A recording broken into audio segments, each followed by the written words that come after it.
encefalograma a solo 400 soles. Esto y mucho más en Clínica del Inca.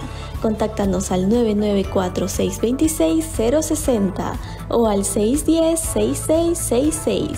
Te esperamos.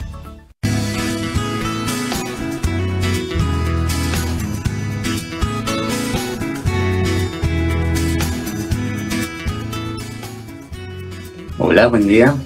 Bienvenidos a Salud en Vivo, programa patrocinado por Clínica del Inca, clínica de alta complejidad médica. Recuerden que también estamos transmitiendo en vivo mediante el Face de Radio Santa Rosa y también mediante el Face de Clínica del Inca. Y recordarles que ya nos encontramos en la campaña del mes de la madre y contamos con servicios desde 50 soles. Los invitamos a ver todas nuestras promociones en nuestras redes sociales como @Clínica del Inca o contactarnos al 9946-26060 o 9946-25133 para brindarle mayor información. Regalar salud a mamá es regalarle vida, así es que es muy importante que puedan tener en cuenta esta opción. Bien, antes de comenzar con el programa, les recordamos que seguimos también con el regalo que nos brinda Clínica del Inca a las 3 primeras personas que llamen durante el programa para realizar una consulta al especialista que tenemos el día de hoy. Y con esto podrán recibir un perfil lipídico o un perfil hepático, además de una consulta en medicina general. Y no solamente es para ustedes, sino también pueden obsequiárselo a algún familiar o alguna persona que lo necesite. Así que esperamos su llamada al teléfono 959-685-227. Muy bien.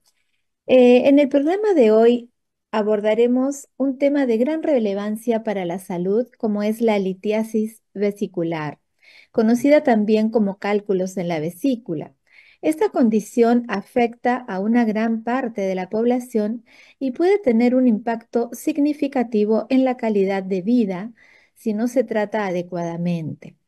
Para profundizar en este tema, nos acompaña el día de hoy un experto, el doctor Jonathan Santamaría.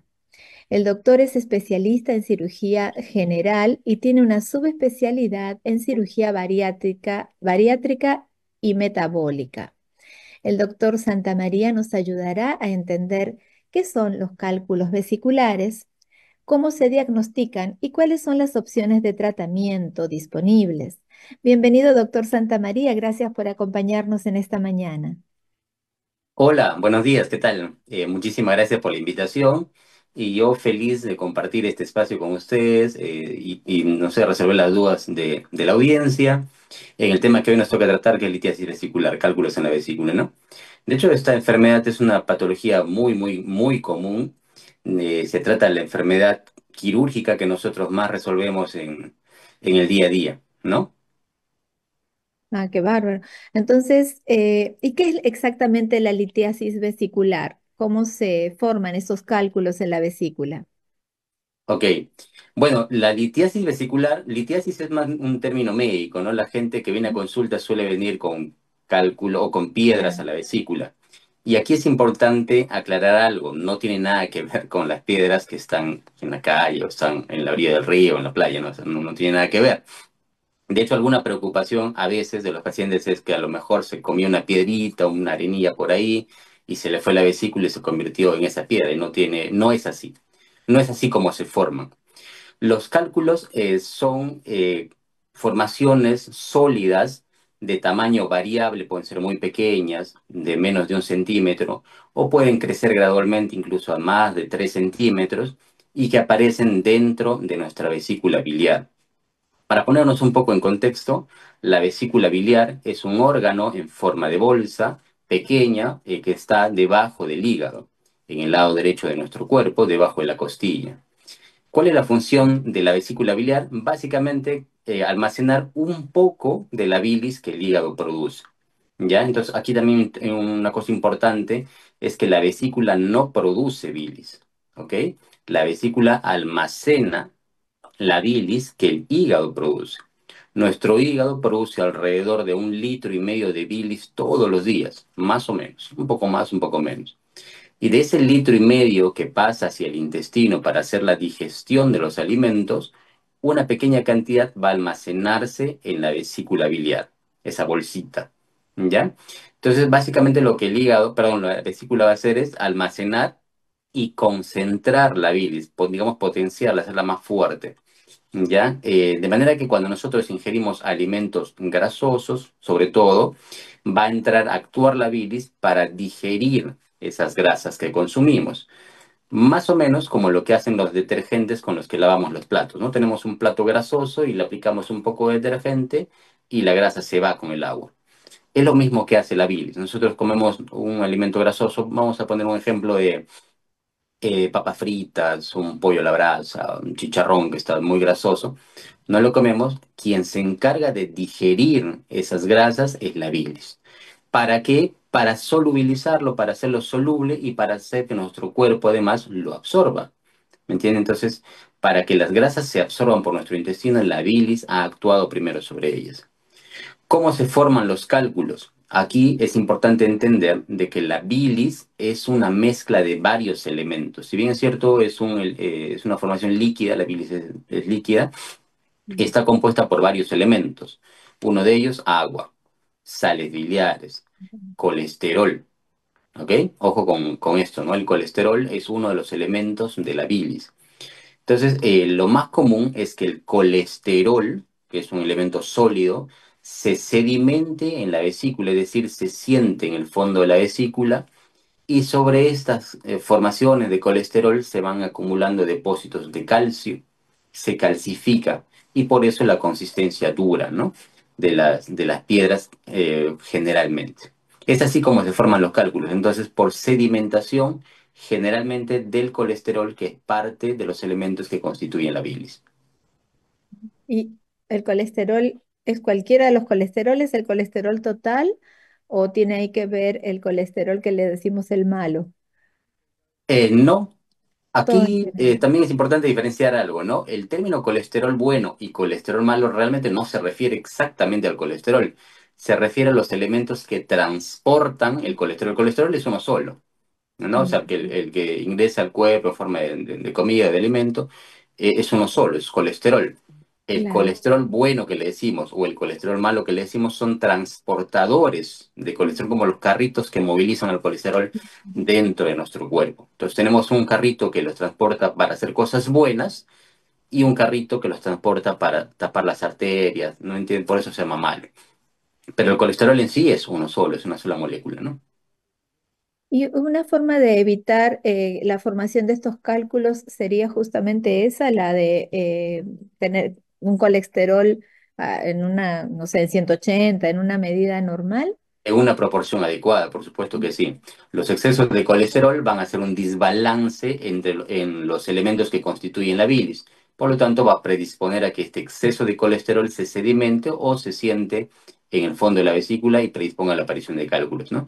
De hecho, una forma de prevenir los cálculos, y eso ya está demostrado y es como en todo, yo siempre lo digo, es alimentación saludable, actividad física, es fundamental para prevenir el desarrollo de los cálculos en la vesícula, ¿no? Entonces, los factores de riesgo de estos cálculos serían básicamente ese, justamente el colesterol, o hay otros factores de riesgo, doctor. No, hay una serie de factores de riesgo, muchos factores de riesgo. Vamos a ir enumerándolos, ¿ya? Eh, por ejemplo, para partir de lo más básico, hay una predisposición genética, o sea, hay digamos, un riesgo heredado de padecer cálculos. Si mis papás tienen cálculos, probablemente yo los vaya a desarrollar. O sea, yo tengo riesgo de desarrollar cálculos. O sea, yo ya vengo con la predisposición genética.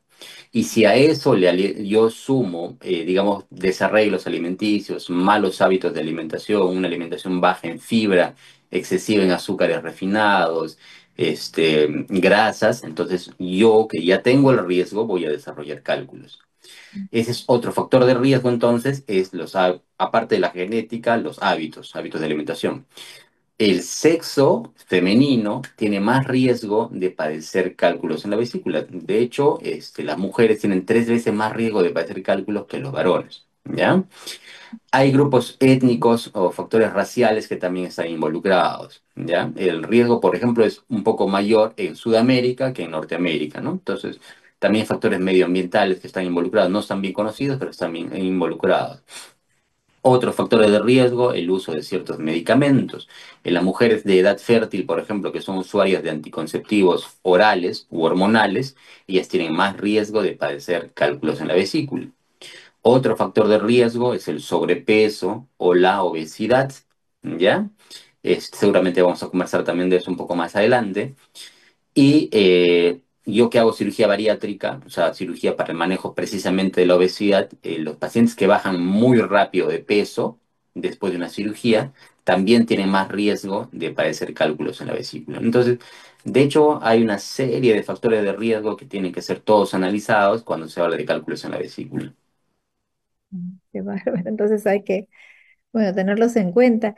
Doctor, ¿y qué síntomas suelen presentarse en las personas que tienen cálculos en la vesícula? ¿Cómo me doy cuenta que tengo un cálculo? Ya. Ok, acá es importante saber que, por ejemplo, de 100 pacientes que tienen cálculos, seguramente 80 no van a tener molestias nunca.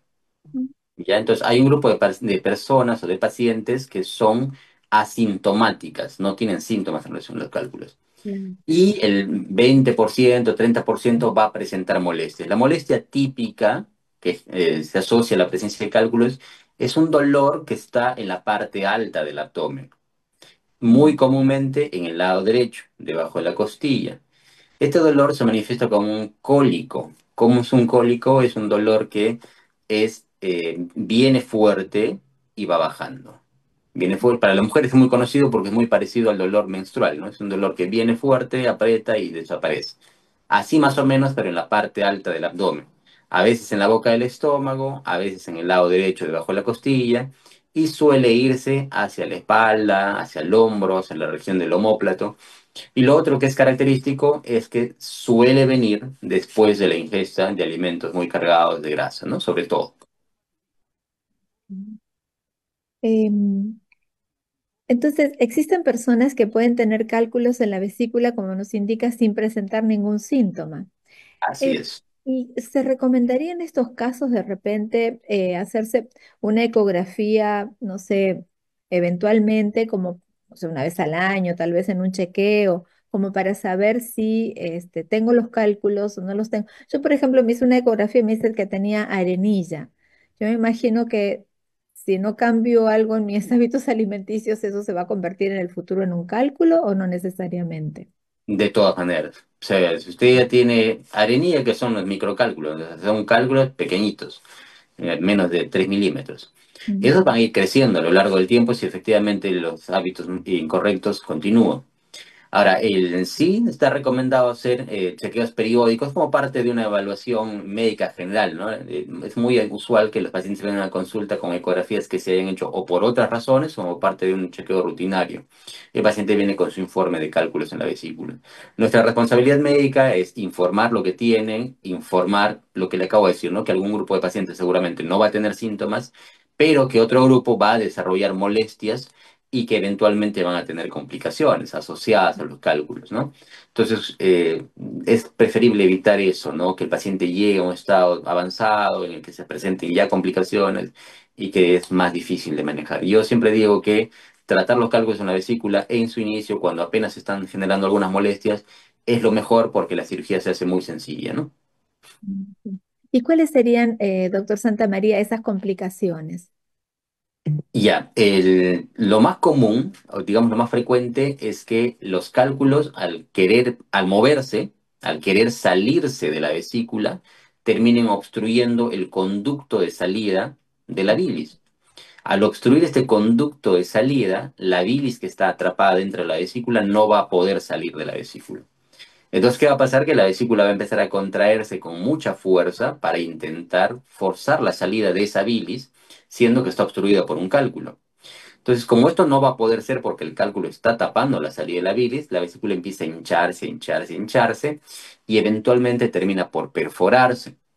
y da lugar primero a lo que se llama colecistitis, es decir, que la vesícula se inflama y el paciente tiene mucho dolor. Ahí el dolor ya no es cólico, es un dolor constante, frecuente en todo momento.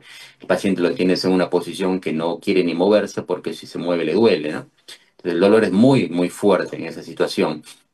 Y esto podría, si no se maneja, si no se trata, si el paciente no está hospitalizado, recibiendo medicamentos a la vena, antibióticos y hubo operado inmediatamente, esta vesícula podría terminar por reventarse, o sea, perforarse, hacerse huequitos y esa bilis ya contaminada por gérmenes puede desparramarse en todo el abdomen, lo que se conoce como una peritonitis, ¿no? Es una de las complicaciones que puede haber. Otra es que el cálculo ese que le mencionaba, que quería salirse, termina por salirse de la vesícula y se va hacia las cañerías o el conducto principal que lleva la bilis desde el hígado hacia el intestino. Si eso pasa, lo que va a suceder es que la bilis ya no va a poder fluir con normalidad. Ese litro y medio de bilis que producía el hígado ya no va a poder fluir con normalidad. Entonces se va a producir lo que se denomina coledocolitiasis, que además puede infectarse y producir una colangitis, que es otra condición muy seria y a veces mortal. Otra situación, otra complicación que está relacionada a los cálculos es que precisamente en la migración del cálculo podría producirse una obstrucción transitoria de los jugos pancreáticos y producirse una pancreatitis. El páncreas es otro órgano que está muy relacionado al hígado, la vesícula, en esa zona de nuestro cuerpo, ¿no? Entonces, las complicaciones serían colecistitis, colangitis, pancreatitis, entre otras, ¿no? El hecho de que no pueda salir la bilis del hígado, ¿esto qué quiere decir? Que lo inflama el hígado, porque si no tiene escape, yo me imagino que será algo así lo que Claro. ocurre, doctor. Si la bilis no puede fluir con normalidad, esta bilis se va a regresar, va a tener un flujo retrógrado y va a, digamos, retroceder hacia el hígado. ¿Qué va a pasar entonces? Que esa bilis va a pasar a la sangre, ¿ok? Y la persona va a empezar a pintarse toda de amarilla, ¿no? Se ponen los ojos amarillos, la piel se pone amarilla, la bilis pasa hacia los riñones y sale en la orina sale muy oscura, ¿no? Entonces, eso se llama ictericia, el paciente se pone ictérico, se pone amarillo. Sí, sí. Claro, es todo un desorden que ocurre en el Totalmente. organismo, ¿no? Un desorden total.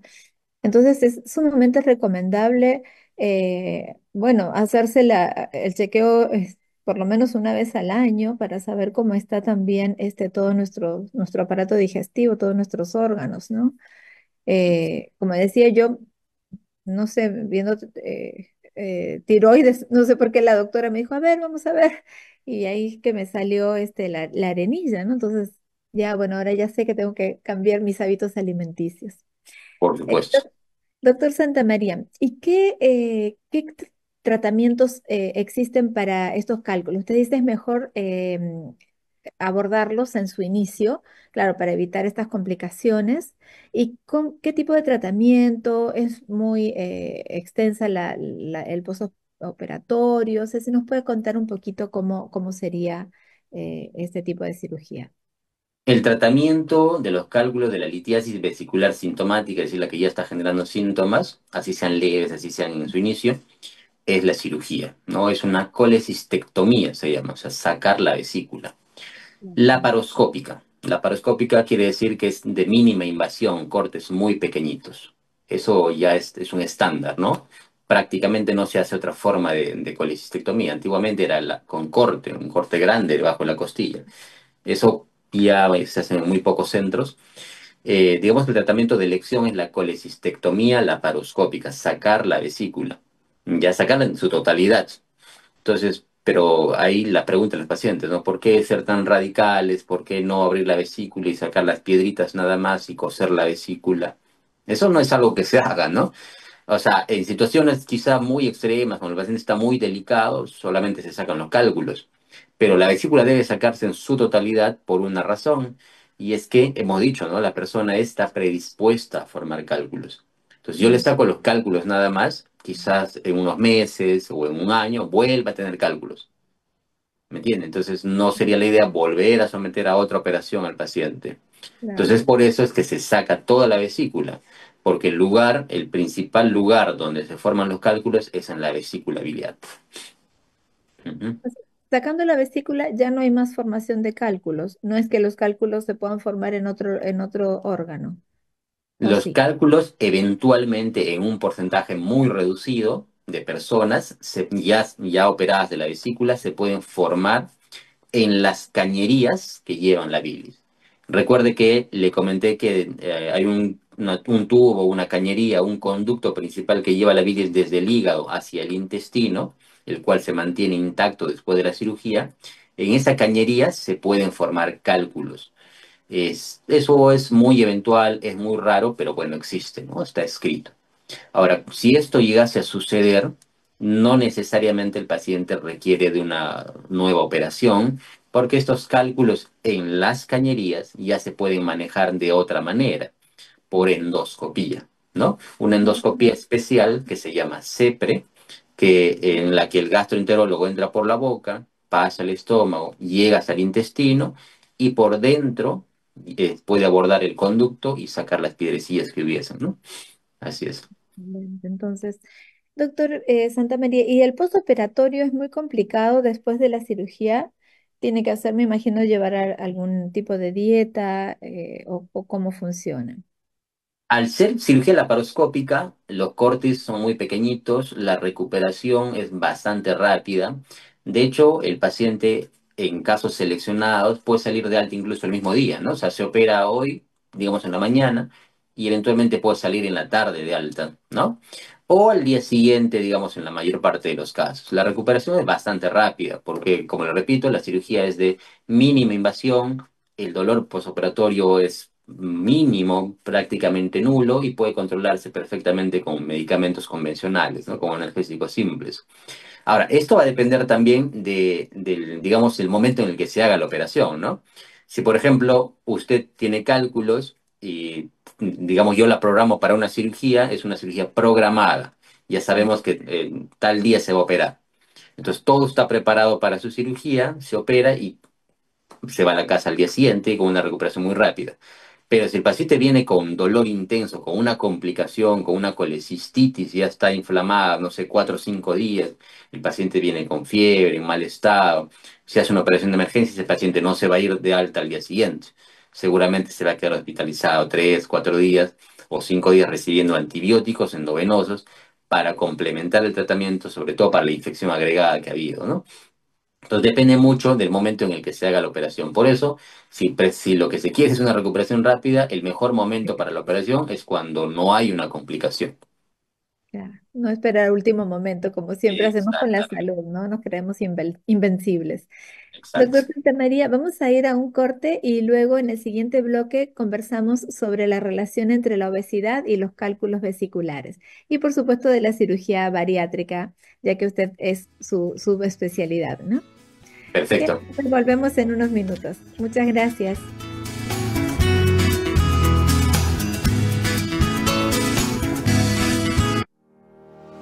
¿Ya conoces Salud en Vivo? Somos parte de la programación de Radio Santa Rosa, donde cada semana entrevistamos a los expertos más destacados en la salud para brindarte los mejores consejos y respuestas a tus inquietudes. Estamos en vivo todos los lunes a las 9 de la mañana a través de 105.1 FM o mediante nuestra cuenta oficial de Facebook. Asegúrate en seguirnos como @Clínica del Inca en todas nuestras plataformas para no perderte nuestros próximos programas. Estamos aquí para cuidar de tu bienestar. En Clínica del Inca contamos con promociones como descarte de diabetes a solo 130 soles. Incluye perfil diabético más consulta en medicina interna. Paquetes cardiológicos desde 250 soles. Ecografías a 250 soles martes y jueves previa cita. Score de calcio a solo 250 soles por tiempo limitado. Fisioterapia y rehabilitación a solo 45 soles cada sesión. Consulta en pediatría a solo 45 soles. Cardiología pediátrica, consulta más ecocardiograma a solo 350 soles. Neurología pediátrica, consulta más electroencefalograma a solo 400 soles. Esto y mucho más en Clínica del Inca. Contáctanos al 994-626-060 o al 610-6666. Te esperamos. Tenemos un gran anuncio. Ahora, el rezo del Santo Rosario, pidiendo por tus intenciones de salud y almas de nuestros familiares, se transmite en doble horario, todos los días a las 6 de la mañana y a las 6 de la tarde. Si deseas que oremos en el rezo del Santo Rosario por tus intenciones, puedes acercarte a los estudios de Radio Santa Rosa en Girón Camaná 158 Lima, o puedes hacerlo de manera virtual a través del WhatsApp 959-679-662. El consejo de María es obedecer a Dios. Hay una fiesta en el cielo, está izada la bandera de peruano bicolor, festejando a Martincito con guitarra y con cajón. Vamos al Convento Santo Domingo de Lima a honrar al Santo de la Escoba, San Martín de Porres, conmemorando el 63 aniversario de su canonización. 6 de mayo 1962-2025. Triduo del 3 al 5 de mayo. 6:30 de la tarde, rezo del Santo Rosario. 7 de la noche, Eucaristía. 6 de mayo, 7 de la noche, solemne Eucaristía en honor al Santo de la Escoba. Hermanos martinianos, recuerda, familia que reza unida. Familia feliz y bendecida. Un mundo que reza. Es un mundo en paz. Santa Rosa, Radio Televisión. Buenas nuevas en tu vida. Si en el cielo se celebra tu gran canonización, en la tierra, Martincito, yo te brindo mi canción. Se celebra el 6 de mayo en que fue canonizado, y por eso es festejado con entusiasmo y fervor. Llama todos los lunes desde las 9 de la mañana y participa en el regalo especial que brinda Clínica del Inca a todos los oyentes de Salud en Vivo. Perfil lipídico o perfil hepático más consulta en medicina general para las 3 primeras personas que llamen durante el programa. Pero eso no es todo, este obsequio también puede ser para un familiar. Salud en Vivo 959-685-227.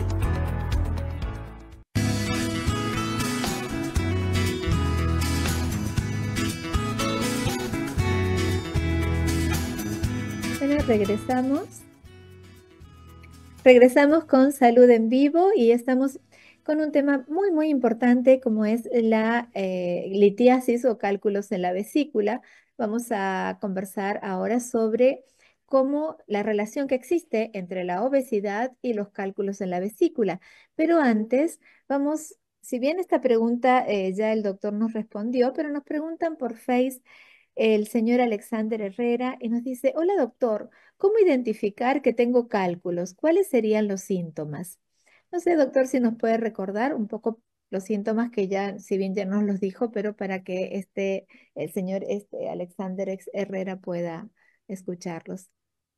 Sí, claro que sí. El síntoma más común cuando ya empiezan, digamos, a molestar o a fastidiar los cálculos en la vesícula es un dolor, típicamente en el lado derecho del abdomen, en la parte alta, debajo de la costilla o detrás de la costilla. El dolor en su inicio suele ser de tipo cólico, le decimos nosotros, un dolor que se caracteriza por venir por momentos muy fuerte y luego se va. Y luego parece fuerte otra vez y luego desaparece. Es más o menos la característica o peculiaridad de este dolor, que suele además irse hacia la espalda o hacia el hombro derecho, hacia la región escapular, ¿no? Suele además estar o seguirse a la ingesta de alimentos muy grasosos.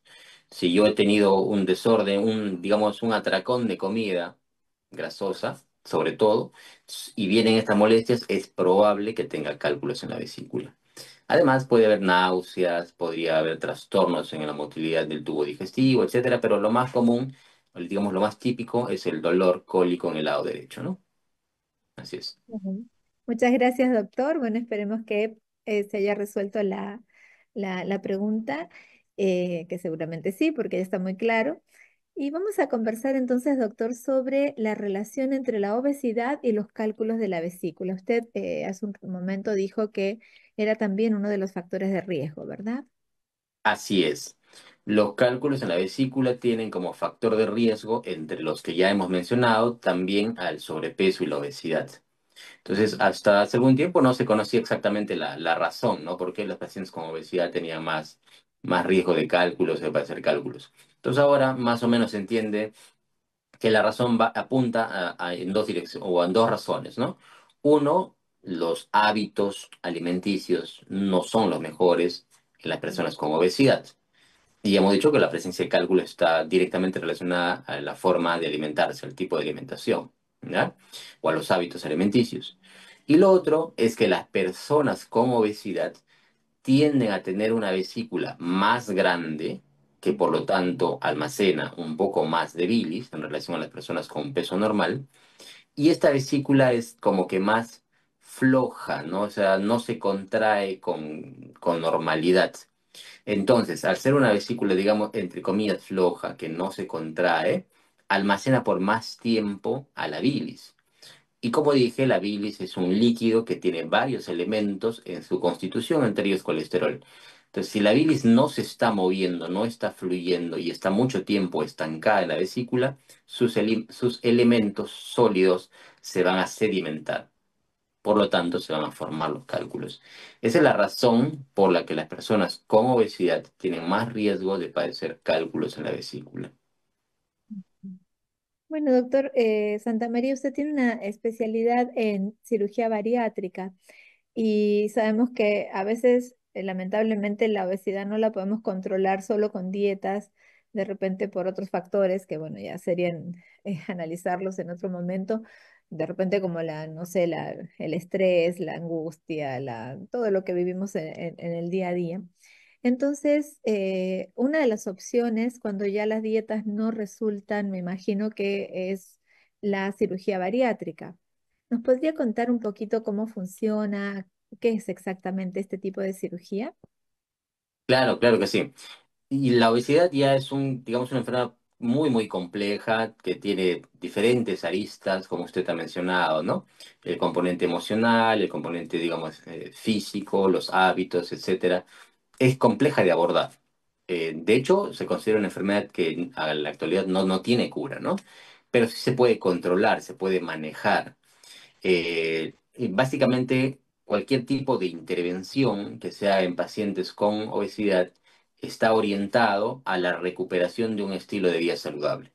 O sea, lo que se vaya a hacer, sean fármacos, sean cirugías, lo que sea, tiene por finalidad de que el paciente recupere el equilibrio que ha perdido entre, digamos, una cantidad de calorías que debe consumir y la cantidad de calorías que debe gastar, ¿no? Entonces, para lograr este objetivo final, la intervención debe ser por un grupo de especialistas. No participa en el manejo de la obesidad un solo médico. Es decir, digamos, el endocrinólogo no va a curar la obesidad. Por sí solo no lo va a hacer. El cirujano bariatra por sí solo no lo va a hacer. Ujú. El nutricionista no lo va a hacer solo. Entonces, al ser una enfermedad tan compleja, tan amplia, requiere el abordaje por diferentes especialistas. A eso se conoce como manejo multidisciplinario. O sea, varias disciplinas médicas y quirúrgicas participan en el manejo de esta enfermedad. ¿Ya? Entonces, la cirugía es la herramienta, no es la cura, es la herramienta más potente para ayudar a las personas a reducir el exceso de grasa en el cuerpo. ¿Ya? Que finalmente la obesidad es eso, es el exceso de grasa corporal. La cirugía va a hacer que la persona gradualmente disminuya esa cantidad de grasa que ya tiene almacenada en el cuerpo, ¿ok? Esa es la finalidad de la operación de la cirugía bariátrica. Y cirugía bariátrica pues, es un término bastante amplio, incluye varias operaciones, ¿no? Aquí está, por ejemplo, la manga gástrica, el bypass gástrico en sus diferentes modalidades, que tienen que ir escogiéndose en función de las características de cada paciente, ¿no? Entonces, muchos pacientes cuando van a consulta, doctor, quiero que me haga usted una manga gástrica porque ya han escuchado, porque ¿no? O sea, la información está por todos lados. La información a medias, ¿no? Está en redes sociales, está en todos lados. Entonces, pero el caso pues debe ser evaluado primero, no, no es que ya el paciente venga, doctor, hágame esto y eso le vamos a hacer, ¿no? Claro que la decisión del paciente tras haberse informado es muy importante, se toma en cuenta y se conversa, pero de todas maneras se requiere una evaluación por todo el equipo para que se defina qué es la mejor opción para el paciente. Definiéndose eso, se le explica al paciente, esta es la mejor opción para usted y de forma consensuada se realiza el tratamiento, ¿no? Explicándole siempre lo que le acabo de decir es que operarse nada más no es la cura, ¿no? Eso tiene que estar muy claro porque muchos pacientes van, se operan y creen, y luego se pierden, ¿no? Desaparecen y ya piensan que el problema está resuelto y ahora sí van a comer rico todos los días y sentarse a ver televisión. Entonces, así no funciona, ¿no? Tiene que haber de fondo la intención, el deseo de cambiar los hábitos. Esa es otra de las cosas que tenemos que analizar, el deseo del paciente de cambiar o de modificar sus hábitos, ¿no? Así es. Claro, si no, la cirugía sería un poco en vano, ¿no? Los resultados no van a ser los deseados, ¿no? Los esperados, imagino. Sí. Doctor Santamaría, se habla últimamente mucho del globo gástrico, ¿no? Dicen que, bueno, que el primero se colocó en el 2010, 2018, algo así, y que eh, ¿usted qué opinión tiene respecto a este globo gástrico y en qué consiste exactamente? Ok. El balón intragástrico se llama, de hecho, es un Ah, procedimiento no tan reciente, ya tiene varios años. ujú, Está indicado, o mejor dicho, es la opción que se ofrece a algún grupo de pacientes. mm, No para pacientes con obesidad, sino para pacientes con sobrepeso. mm, Digamos que existen personas que tienen una cantidad de grasa corporal normal, ¿ya? Todas las personas tenemos grasa en nuestro cuerpo, es saludable, es bueno tener grasa en una cantidad adecuada, proporcionada. Cuando esa cantidad se excede, digamos, y se manifiesta en los kilos de la balanza, cuando estos kilos en la balanza por grasa corporal no son muy altos, digamos que sean menos de 15 o 20 kilos, se puede utilizar la alternativa del balón intragástrico.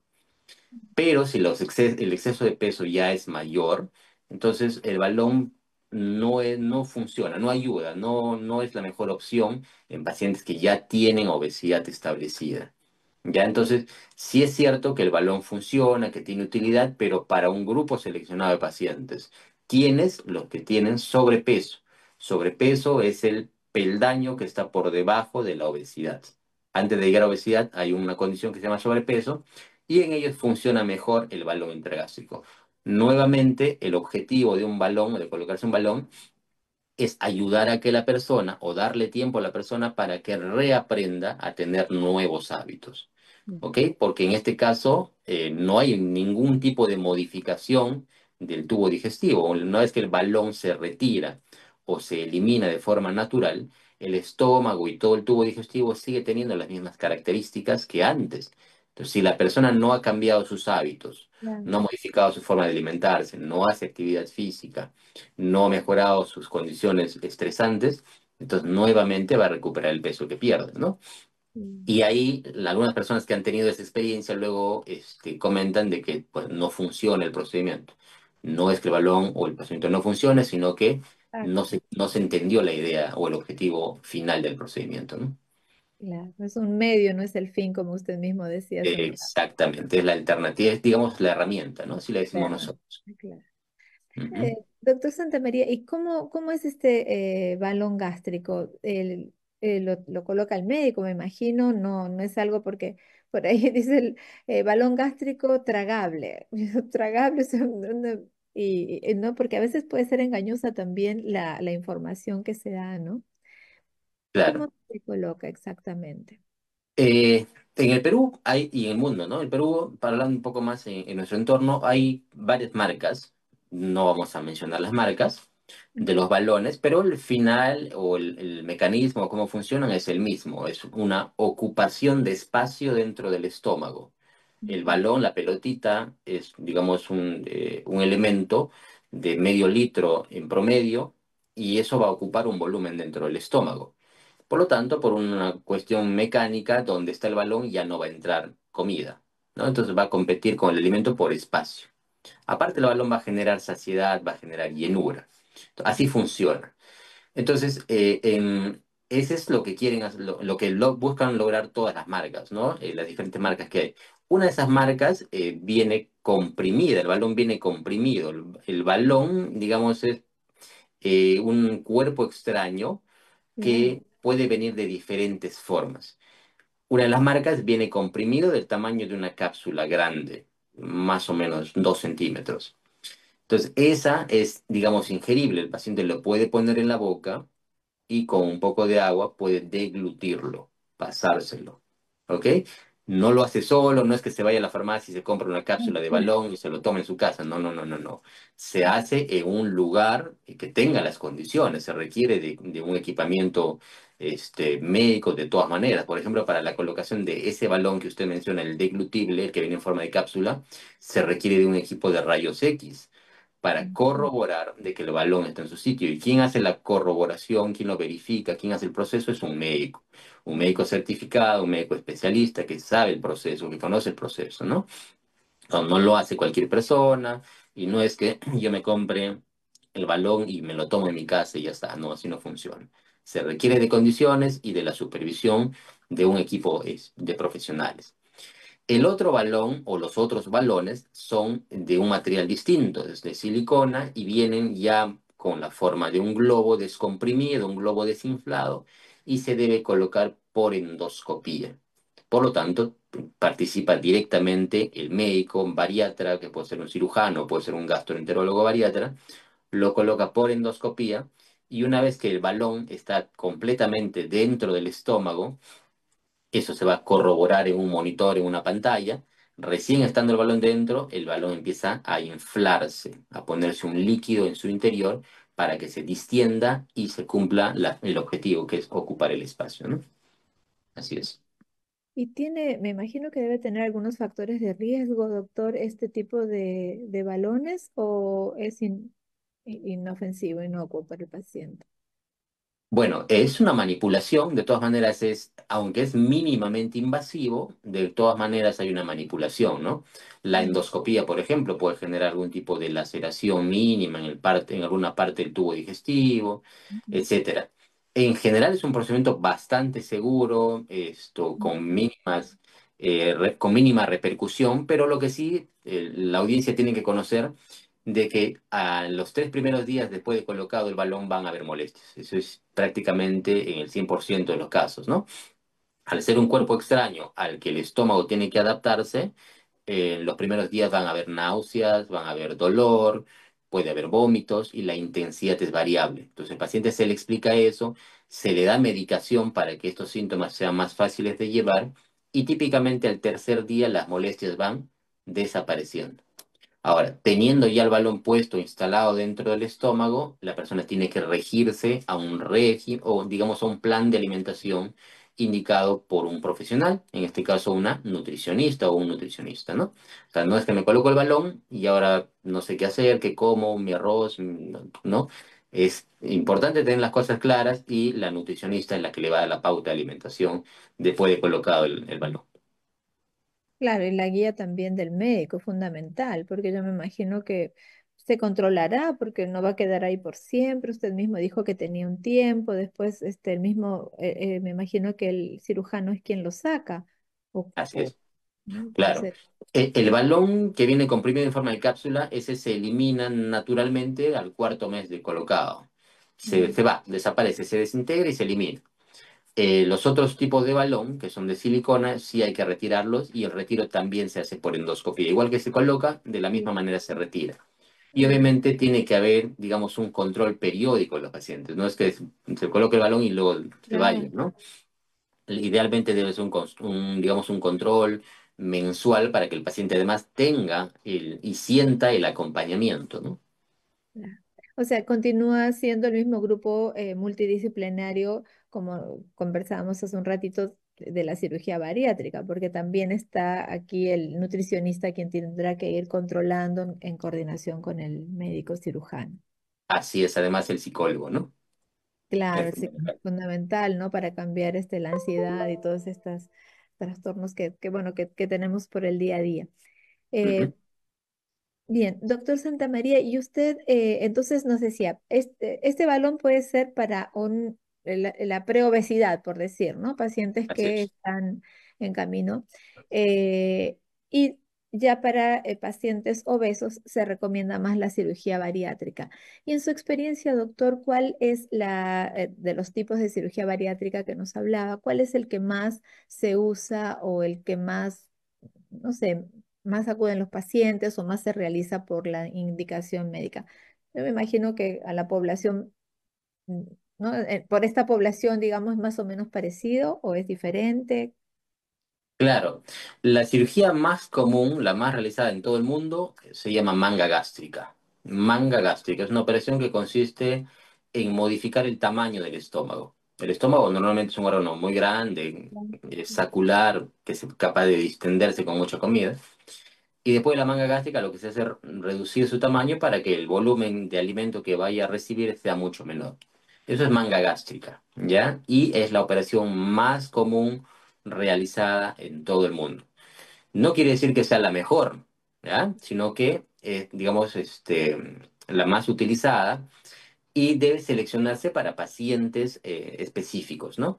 Ahora, el otro grupo de pacientes son perdón, el otro grupo de cirugías son los bypasses, y hay diferentes tipos o modalidades de bypass y también tienen sus propias indicaciones. Por ejemplo, pacientes diabéticos, pacientes hipertensos, pacientes con, digamos, comorbilidades metabólicas asociadas a la obesidad, suelen beneficiarse más de una cirugía de tipo bypass. Pacientes con reflujo gastroesofágico, ¿no? Que tienen acidez antes de la operación, o con lesiones en el esófago, esofagitis, se benefician más con las cirugías de tipo bypass, ¿no? Entonces, eso de seleccionar cuál operación debe hacerse luego de la evaluación completa por el paciente, por el médico, ¿no? Así Bueno, es. doctor, estamos llegando al final del programa. La verdad que ha sido muy interesante toda esta entrevista. Y bueno, decirle a los que radio escucha y bueno, también salimos por cable, eh, qué bueno que si desean sacar una cita, por favor, nos llamen a los teléfonos que aparecen en pantalla, creo, bueno, el 9946-26060 y con gusto podremos atenderlos. El doctor, como ya les explicó, trabaja con un equipo multidisciplinario, entonces, bueno, es una atención completa y segura, así es que los invitamos a que nos llamen. Muchas gracias, doctor Jonathan Santamaría, por su tiempo y por todas las recomendaciones y lo que nos ha explicado. Gracias por acompañarnos esta mañana. No, muchísimas gracias por la invitación, por la oportunidad de poder llegar a su audiencia. Espero que la charla, la conversación haya sido de ayuda para el público. Seguro que sí. Muchísimas gracias, doctor.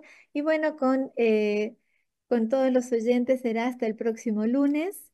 Muchas gracias por escucharnos y por seguirnos. Y les pedimos que por favor, bueno, nos sigan en nuestras redes sociales y puedan ver todas las novedades que tenemos. Muchas gracias y muy buenos días. Buena semana para todos. Gracias, doctor. Gracias.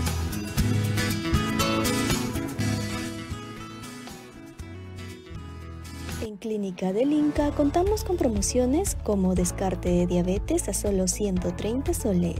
Incluye perfil diabético más consulta en medicina interna. Paquetes cardiológicos desde 250 soles. Ecografías a 250 soles martes y jueves previa cita. Score de calcio a solo 250 soles por tiempo limitado. Fisioterapia y rehabilitación a solo 45 soles cada sesión. Consulta en pediatría a solo 45 soles. Cardiología pediátrica, consulta más ecocardiograma a solo 350 soles. Neurología pediátrica, consulta más electroencefalograma a solo 400 soles. Esto y mucho más en Clínica del Inca. Contáctanos al 994-626-060 o al 610-6666. Te esperamos.